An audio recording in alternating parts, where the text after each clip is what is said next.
Hey guys, it's Mr. Goliath, and we are using the snippet tool. To do that, we're taking an image of our to-do list. So I'm going to click the Windows button here. Here's the snipping tool, and I'll click New. Now I want to make sure that I get my name in there to prove that this is in fact my list. So you can see when I click, there it is, my name's right there, which is perfect. I'm going to save this. For you, I would save it to your folder.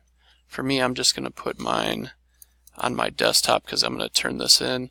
And let's use for file a JPEG. And mine is just called, I would change the name so you know what it is.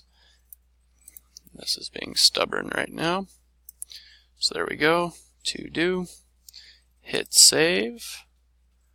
Then what I want to do is go to the ITS slide I have set up, and now I can insert image from computer, and here is to do. I click open, and there it is. The next thing I'm going to do, I'm going to try and make it as big as I can on the slide so it's easy to read.